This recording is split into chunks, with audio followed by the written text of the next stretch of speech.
See Bible as in West 1 John. Open your Bible to the book of 1 John. 1 John chapter 2, verse 15. Ẹ má ṣe fẹ́ràn ayé. Àkọ́rí ọ̀rọ̀ Ọlọ́run yẹn ẹ má ṣe kíni o. Ẹ má ṣe fẹ́ràn ayé. Ta ló ń bá sọ̀rọ̀ ń bí báyìí? Star, I do not love the world. What is saying? Who is talking to you? He's talking to me and you. Ó ń bá mi sọ̀rọ̀, ó dẹ̀ ń bá ọ Ẹ má sọ̀rọ̀. ṣe fẹ́ràn ayé. Do not love the world. Ẹ bá mi kà á. Ẹ má ṣe fẹ́ràn ayé. Yes. Tàbí ohun tí ń bẹ nínú ayé. Yes. Bí ẹnikẹ́ni bá fẹ́ràn ayé. Yes. Ìfẹ́ tí bàbá kò sí nínú Praise rẹ̀. the Lord. Ẹ̀yin Olúwa ló kù. Bíbélì wípé Bible says, ẹ má ṣe fẹ́ràn ayé do not love the world. tàbí ohun tí ó ń bẹ nínú There are the ayé. things that are in Kí the ló dé world. tó fẹ́ para Why ẹ do you want to kill yourself? lérí ohun tó wà nínú ayé? Upon the things in this world. Kí ló dé tó fẹ́ kú Why do you want to die? lérí ohun tó máa tán yẹn? Upon something that will finish. Bíbélì wípé The Bible says, ẹ má ṣe kíni? do not do what? Ẹ má ṣe fẹ́ràn Do ayé not love the world. àtòhun tó wà nínú And ẹ̀. all that within. Ìfẹ́ ẹni tó ń béèrè lọ́wọ́ yín. The love of what Òun you náà ni looking ìfẹ́ ọmọ rẹ̀ kan ṣoṣo. is the love of his only Èyí tí a fi begotten son. ṣètùtù ẹ̀ṣẹ̀ mi That àti the one that wọ́n. is being sacrificed Ìfẹ́ Jésù for Kristi. you and I. The love of Jesus Òun ló ń béèrè fún is the one that is láti asking for gbilẹ̀ to nínú dwell ọkàn mi. in my heart Àti nínú ọkàn and rẹ. in your heart also. Kò ní kó fẹ́ràn àwọn ayé He does yìí. not want you to love this things Ayé of tá a this world. wà yìí The things in this world we are. is a market Ó place. jẹ́ ibi ọjà. Ibi tí ènìyàn wá Where one comes tó wá tà tó wá rà. and patronize Tádẹ̀ tó parú rẹ̀ mọ́. and will pack out bad Á tún padà packages sí and ilé. go back home. Ayé tá a wà yìí This world we ọjà are ni ó jẹ́. is a marketplace. Ó ní àkókò tí ó máa wá There will be a set time láti you come ná ọjà náà. to market there. Ó ní àkókò tó máa parí nínú There ọjà. is time for you to Ó ní finish your trading àkókò tó market. máa padà sí ilé. There is set time for you to go back Kò home. possible kó fi ọjà ṣe ilé. It's not possible you Ó ní spend the ilé night tó in the ti market. wá. You have a dwelling place. Ó ní ilé tó ti wá. You have a dwelling place you Ilé came tó from. ti wá. A home you Ó came ní from. láti jẹ́ ó ní láti máa jẹ ológun A must be in your mind ju ibi tó ti jẹ́ àjòjì lọ. than where you'll be a stranger. Àjòjì ló jẹ́ níbí. You are a stranger here. Ilé gangan ní ọ̀sà. The home, Either you like it or bóyá not. o fẹ́ ní àbò kan. One day Ní ọjọ́ kan. you are going back to home. Ọ̀nlọ́lé.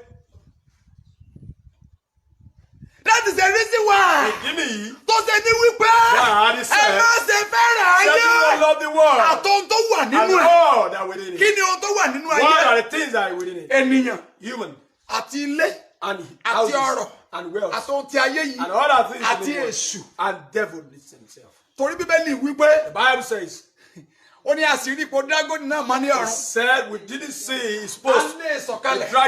dragon's Ó ní post. ayé ó ní ẹgbẹ́. He said the word Nítorí you pé are done èṣù for. sọ̀kalẹ̀ tọ̀ ní Because wá devil ní has ìbínú ńlá. sent Ibi in tí the èṣù ń world gbé. with great anger. Where, Ibi that's, tí èṣù ń gbé. where devil resides. Ọ̀pọ̀lọpọ̀ ti sọ ibẹ̀ di ilé.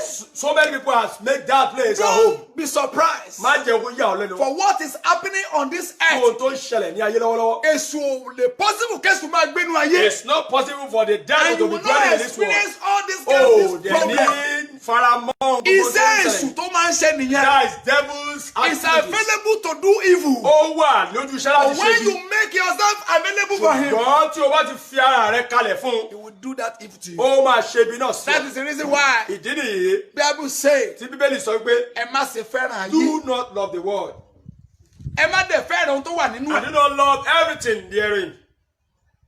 Ilé, ọkọ̀, Houses, mọ́tò, owó, ilé, vehicles, ọkọ̀. money, Ohun tó ń pa wealth. wá lọ náà That is lélẹ́yìí. what is killing us. I'm very surprised. Ó jẹ́ ohun tó jẹ́ ìyàlẹ́nu fún mi.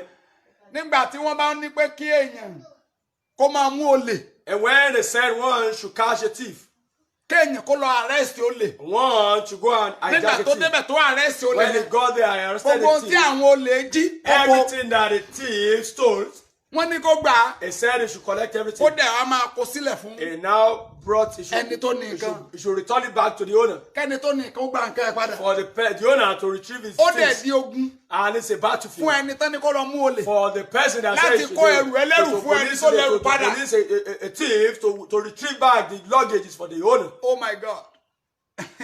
Ìyẹn ni pé That means ìfẹ́ ayé ti gbilẹ̀ nírú ọkàn irú ẹ̀dá the bẹ́ẹ̀. love of this world has gotten a foot. Àwọn ènìyàn ti wá in the di kind of life. olè gbà á. Somebody has now become a Kò thief sí stole, a thief olè- retrieves. Even mo fẹ́ lè sọ pé èrò ayé ń bà mí bí mo ṣe ń lọ. I say it's vividly that I'm so scared of this world.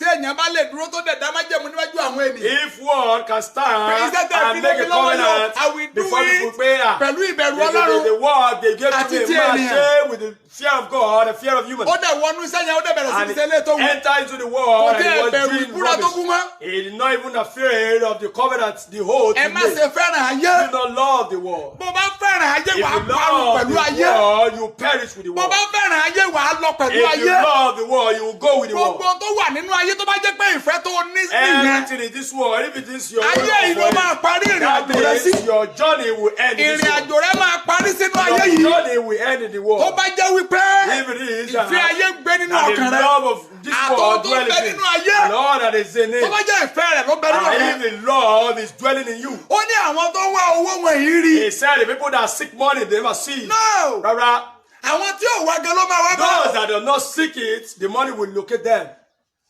Owó yìí sì tó olówó. Money does not locate the Torí riches ohun ti ayé ni. because it is for the Bí world. ò ṣe tó olówó yẹn. If as the money does not locate the riches, Kì í dẹ̀ pẹ́ tán. it does not last long. Ẹ jọ̀ọ́, Please, bí ènìyàn bá kú, if one dies, ṣé wọ́n lè ṣe owó pẹ̀lú ẹ̀? can he be buried with his money? Kí la wá ń lé káàkiri? What are we pursuing it at? Níbo là ń lọ Where are gan? we going to? Àwa ń lé ohun ti ayé kiri. We are now pursuing the things of Okay, this world. èèyàn kan ló fẹ́ di president. Someone that said he wants to become an arrest, Ó ṣe chairman. he did a make a Ó kò ní shot. chairman. He left the position. Ó tún lọ sí House of He Rep. went. Ó kò ní House of Rep. He went to the House of Ó lọ fẹ́ lọ sí He Senate said sẹ́. he wants to go for Ó tún Senate. lọ fún Senator. He went for Senate. Ó tún dé. He came Ó lọ back. fẹ́ ṣe gómìnà. He said he want to become Ó tún lọ governor. fún He gómìnà. went for governor. Ó ní okay. He said, oh, all right. Mo fẹ́ lọ fún first I president. want to become a Ó tún president. lọ. He went. From first president. Láti ààrẹ Ó igbákejì. di president. Ó di ààrẹ Ẹjọ́ igbákejì. níbo ló ń lọ? Where is he going to? Ilé mélòó ló fẹ́ gbé? How many houses can you spend? Ọkọ̀ mélòó ló lè wà How papọ̀ many lẹ́ẹ̀kan? vehicles can you drive? Where are you going to? Níbo ló ń lọ gan? Ẹ ti ẹ̀ ronú. Are you not thinking? Ẹ wo wípé. Don't you think Kí ni that àpẹẹrẹ? what is the Ohun tí mo lè example fi lélẹ̀. that I can lay Nínú àwọn down ibi tí a yàn mí sí and yìí. all the position that Tí ayé fi máa sọ nípa àmì and lọ́la. the world will speak about Torí it tó o tomorrow. bá kú. But because Níbi when tí you wọn die, ò nírònú dé. wherever they didn't think to, Wọ́n á tún kó owó yẹn lọ sókè òkun. they will now take away the money. Ẹ rí i pé ogun ń jà wọ́n. overseas. You see, there is a battle Wọ́n kó before owó yẹn lọ them. sókè òkun. They will take the money overseas. Owó tó jẹ́ wípé The money that is, àwọn yẹn ò ní fún wọn padà mọ́. those people will not give them back the money again. Ẹ kàn ń fìyà jẹ àwọn ènìyàn. You're just tormenting people. Ẹ má ṣe fẹ́ràn Do ayé. not love the world. Ṣé ìfẹ́ ayé ṣé kì í sọ ló gba ọkàn rẹ báyìí? Hope the love of this world has not take dominion of your mind. O fẹ́ lówó, o fẹ́ lówó, o fẹ́ lówó, o fẹ́ lówó, o fẹ́ gun rédíò fàbí kí ló ń torúkọ ọkọ You yẹn. want to ride a huge vehicle. Ìgbà tó bá dẹ̀ tí wọ́n gun ọkọ̀ yẹn tí gbogbo ohun tó ṣe bá wá já pẹ̀lú wàhálà dé. After taking, utilizing the vehicle and everything up before Bí you, àwọn sọ pé wọ́n ní there's trouble. ọjọ́ gbogbo ní tó lè, ọjọ́ Celebrate kan ní tó for the lú. thief, but the Bó one bá day is pẹ́ for tó o the ti jalè tó o tún lì jìbìtì. If it has been long, you have been Ọjọ́ kan náà náà máa mú ọ. frauding. The one day Gbogbo you fúlọ̀mù become gbogbo irọ́ àti jìbìtì tó lù every yẹn. lie is Ojú ọwọ́ ọmọ lọ́jọ́ kan fraudulent. tójú bá The ti day mọ́ will kó parí just náà be, nìyẹn. and that's all. Ohun ayé tó o kójọ yẹn, Things àwa of di this world, you gather ẹlòmíràn together. àwọn àgbà It lọ́wọ́ will ẹ̀. now become someone else. It will be stripped from you. Ẹ má ṣe fẹ́ràn ayé. Do not love the world. Ẹ má ṣe jẹ́ kí ìfẹ́ ayé ó gbilẹ̀ Do ní not ọkàn yín. let the love of this world Ẹ bá mi ka ẹsẹ̀ méjì tó kù sí. dwell in you. 16. Nítorí ohun gbogbo tí bẹ ní ayé. Nítorí ohun gbogbo tó wà nínú ayé. Ìfẹ́kúfẹ̀ẹ́ ara. Ìfẹ́kùfẹ́ ara. Àti ìfẹ́kúfẹ̀ẹ́ ojú. Ìfẹ́kùfẹ́ ojú. Àti ìrera ayé. Àti ìríra ayé. Àti iṣẹ́ tí bàbá bí kò ṣe. Okay. Kì í ṣe ti bàbá. bí kò ṣe ti Kì í ṣe ti Ọlọ́run gbogbo tó wà nínú ayé kì í ṣe ti ìdánwò náà jẹ́ fún wa. O ní láti kíyèsára. It's a trial for us. You must be observant. Téèyàn bá ti ní ìfẹ́ owó jù. If one have the love of money to us. Money o. Say, Money o. whoa. You are going to end your life to hellfire. Torí Torí owó tí ayé ni. This is for the world. Ẹ má ṣe fẹ́ràn ayé, that's his topic. Do not love the world. Àtọ̀ tó wà nínú ẹ̀. And all that is in Nínú it. ayé lówó wà. In this world is money. There's Kí ló money. dé dé ìfẹ́ owó gba ọkàn rẹ? Why is money has taken the Ohun meaning of gbogbo my tó life? wà láyé mo túmọ̀ rẹ̀ fún yín pé Everything in this world, I've defined it for you that ìdánwò ni it's a trial fún gbogbo ènìyàn for every man láti wájú Ọlọ́run. before God.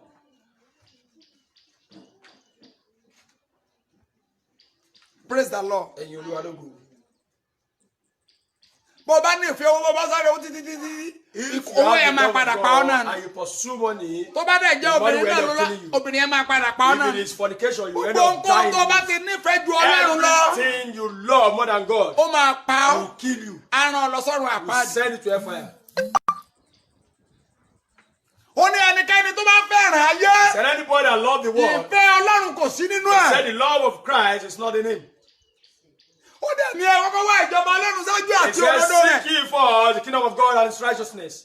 Ìfẹ́ Ọlọ́run ni pé wá ìjọba Ọlọ́run The ṣáájú àti òdodo rẹ̀. love of Lord is that seek ye for the kingdom of God and his righteousness Kò before. ní kó fẹ́ ohun tó bẹ He nínú ayé. does not say you should love the Ẹ things má of ṣe the world. nífẹ̀ẹ́ rẹ̀ ló He sọ. said, do not love them. That's what he says. Ẹ kàn jẹ́ díẹ̀ ẹ fi lẹ̀. Just take this a little and leave it. Just be Fine. going. He will be giving you. Bó o bá rí ènìyàn tó bá pẹ́ ẹ̀ ní ìránṣẹ́ Ọlọ́run If you see the man that called himself a man tó of kó God ọ̀rọ̀ jọ and he gathered wealth, kò níbi kankan rẹ̀ o. he is not going anywhere. Ìfẹ́ ayé ti gbá ọkàn rẹ̀. The love of this world Jésù has ti power kúrò in his nínú life. ayé ẹ̀. Jesus has left his life. Rárá.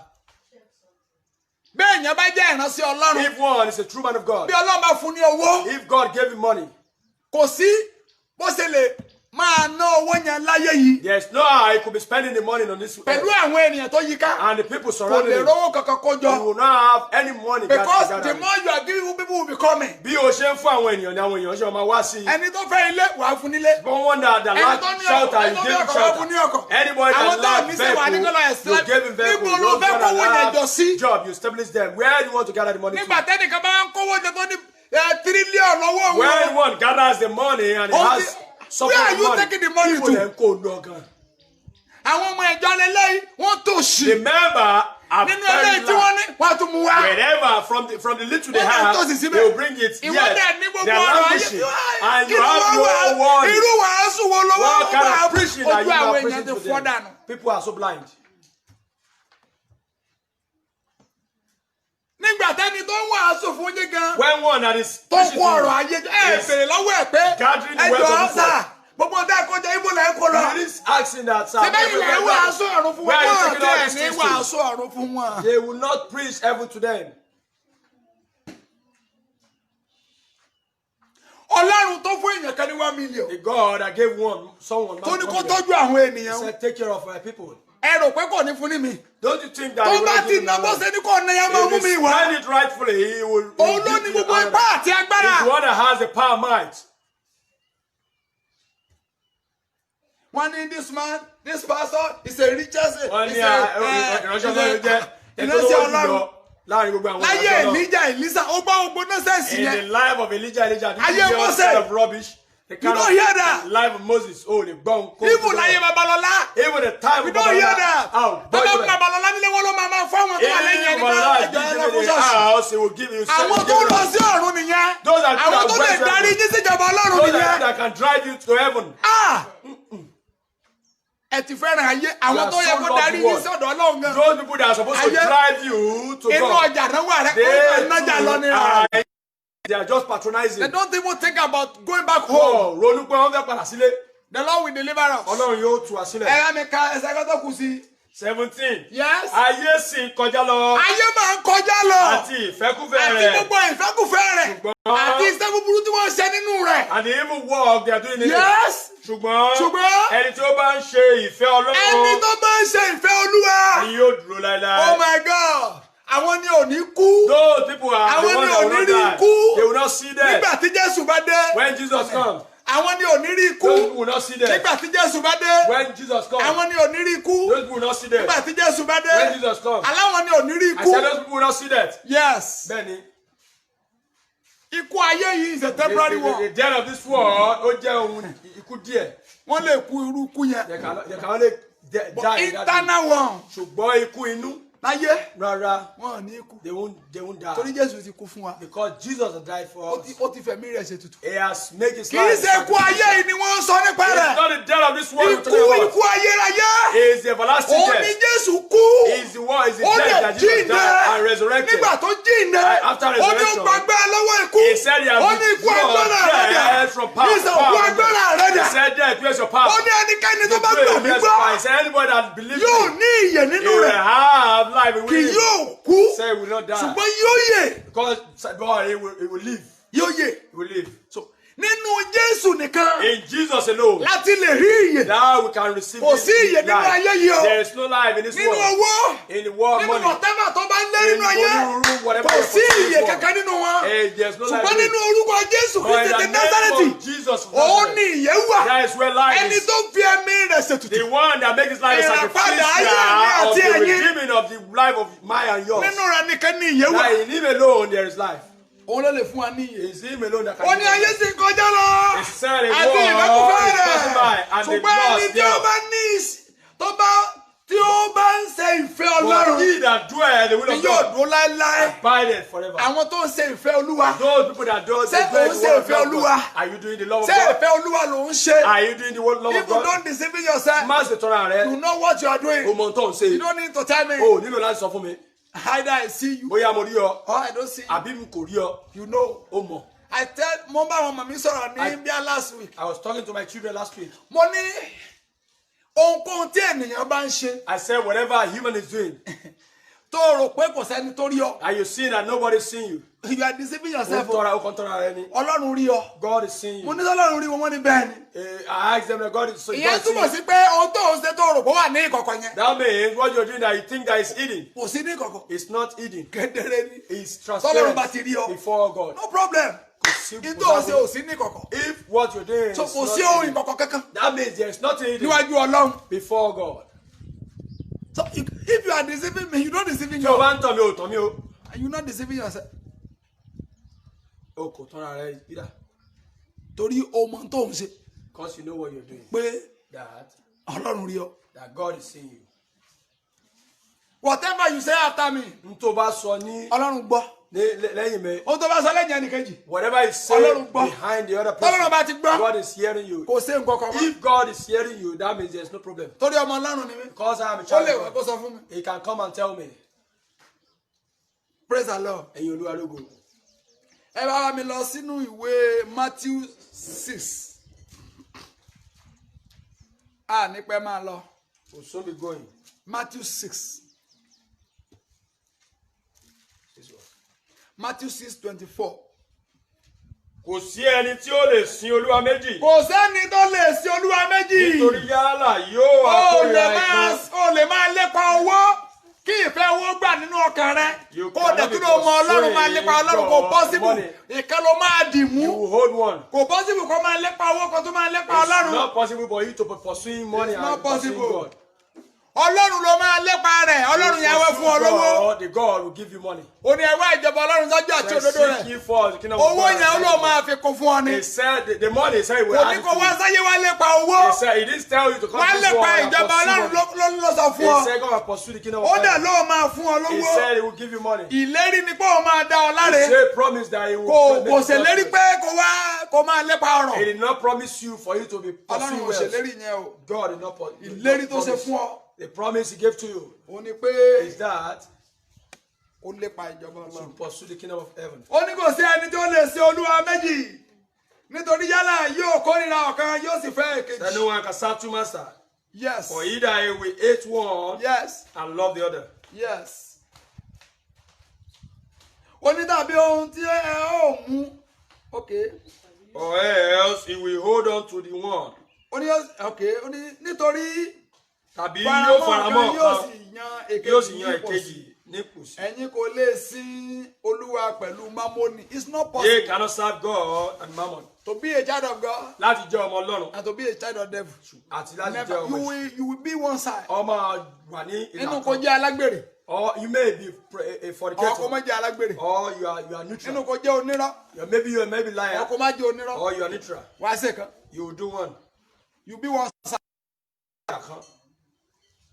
Nínú kó yọ̀ọ̀da ayé rẹ̀ fún Surrender your life ọkọ. to Jesus. Or you may surrender your life to Jesus. Wá sí kan. You Ṣùgbọ́n take mo rọ̀ ọ́ this. ní orúkọ Olúwa. But I beseech you in the name of Jésù our pè ọ́ Lord. láàárọ̀ yìí Jesus is calling you this fún morning ìgbàlá ọkàn rẹ. for the salvation of your Ó soul. pè ọ́ He's calling you kó máa lépa ìjọba for Ọlọ́run you to pursue the kingdom Ó of pè ọ́ heaven. He's calling you láti pèsè ọkàn rẹ sílẹ̀ to prepare fún your ìpadàbọ̀ heart Jésù nígbà for the kejì. coming back of Jesus. Jésù pè ọ́ láàárọ̀ He's yìí calling you this morning ìwọ tó ń kó ọrọ̀ ayé jọ You that you're gathering wealth. tó in sì this pé ara world. ní ìránṣẹ́ Ọlọ́run And you call yourself a ìwọ man tó ń of kó ọrọ̀ God. ayé jọ You that are tó gathering pé ara ní wealth. ọmọ Ọlọ́run And you call yourself ṣé child àwọn of tó God. wà lẹ́gbẹ̀ẹ́ rẹ̀ dẹ̀ ń jìyà People surrounding you táwọn are kan tó suffering. mọ̀ tó dẹ̀ ń sọ́fà And people around àánú you dẹ̀ kó are dear. bílíọ̀nù sápò And you're gathering ó money. ń kó owó yẹn di àwọn ọmọ rẹ tó bọ̀ lọ́lọ́run You are gathering your money ó for ní ẹ your má lè unborn ṣàníyàn children. nítorí ohun ti ayé He said, do not be lingering for the things of this nítorí world. ohun ti ọ̀la ẹ wọ́n mi ká gan ẹ wọ́n mi ká verse 25 Nítorí náà, nítorí náà mo wí fún yín, yes ẹ má ṣe ṣàníyàn nítorí ẹ̀mí yín, nítorí ẹ̀mí yín ohun tí ẹ ó jẹ, ohun tí ẹ ó jẹ tàbí ohun tí ẹ ó mu, àbí ohun tí ẹ ó mu tàbí fún ara yín, tàbí fún ara yín ohun tí ẹ ó fi bora. ohun tí ẹ fi bora Èmi kò á ju oúnjẹ lọ. èmi kò ajé oúnjẹ lọ èmi Tàbí- kò ajé oúnjẹ lọ ẹ̀hẹ́n. Ok, èmi kò á ju oúnjẹ lọ. yes Tàbí ara yes ni kò ju aṣọ lọ. praise the Lord Ẹ̀yin Olúwa lógo.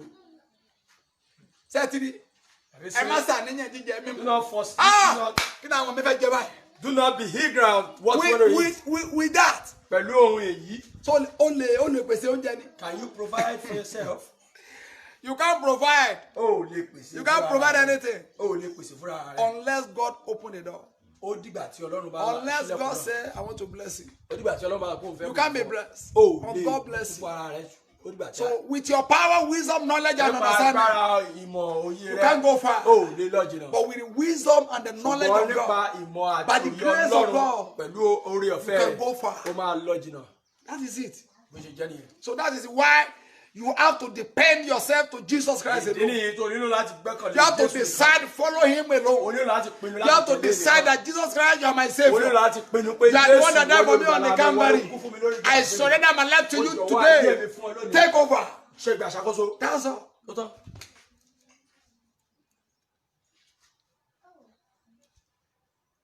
You will decide to follow one master. O máa pinnu láti tẹ̀lé ọ̀gá kan. There's a woman that is talking to me yesterday. Arábìnrin kan ń bá mi sọ̀rọ̀ I lánàá. said to him, Mo sọ fún un. the reason why this one cannot follow me, Ìdí tí eléyìí ò lè tẹ̀lé mi he can't do what I want to do. kò lè ṣe ohun tí mo fẹ́ ṣe. tí What tí he's mo máa lè doing ṣe. N tó ń ṣe is against what I'm ó doing. lòdì sí ohun tí mò ń ṣe. Bí ìfẹ́ rẹ If you love àti ohun tó ń ṣe and what you're doing, tó bá jẹ́ ti Olúwa. if it's for God, Wàá rí àwọn tó jẹ́ ti Olúwa you see people tí that wọ́n are rẹ́dì for God. láti gbọ́ ohun tó ń sọ Yeah, yẹn. they are They will follow prepared to you. listen to what you want to say. Because they know want to what they are doing. Torí wọ́n fẹ́ràn Wọ́n mọ̀ tó pé ń ṣe. òtítọ́ ni. They know that it's truth. And they're ready to follow it. Wọ́n dẹ̀ ṣetán láti For tẹ̀lé ọ. anyone that is saying want to follow you, Ṣùgbọ́n ẹni tó bá ṣetán and láti sọ pé fẹ́ tẹ̀lé ọ, he still do another thing ó at the dẹ̀ back, ṣe ohun mìíràn. he will not be able to participate. Kò lè Kò kópa ní nù rẹ̀. lè tẹ̀lé ọ. He won't be able to A follow máa you. ṣubú, a máa He will dìde. not be falling and A rise. máa ṣubú, a máa He will not be dìde falling and rise. until decide to follow you. Ó dìgbà tí ó bá tó pinnu Until tó bá láti fi ìyẹn sílẹ̀, yọ̀ǹda ẹni yẹn Ó tẹ̀lé and leave the other person ẹni tó yàn yẹn. and follow the person. You can't that follow chooses. two masters. O ò lè I want to be tẹ̀lé ọ̀gá méjì. o fẹ́ jọ́ mi èṣù. You want to become a O child fẹ́ of jọ́ mi devil. Ọlọ́run. And want to Is become a it child of possible? God. Kò ṣeé ṣe. No, you will decide one. Ó máa pinnu ẹ̀kan ni. You will decide one. Ó máa mú ìpinnu kan ni. You are a liar. Ó jẹ́ òpùrọ́.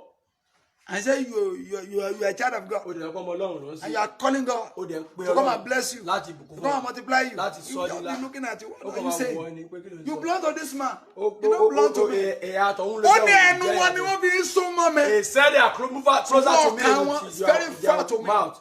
Their mind Ṣé irú ènìyàn bẹ́ẹ̀ ni is wọ́n? far from me. Ẹnu ló fi ń súnmọ́ Olúwa. We just Ẹja lọ closer church. to God from Kán mouth sáà to ti rí mouth. wa. So that for us to Let's see go us. there. Jẹ́ ká jọ Ẹ ká lọ jó.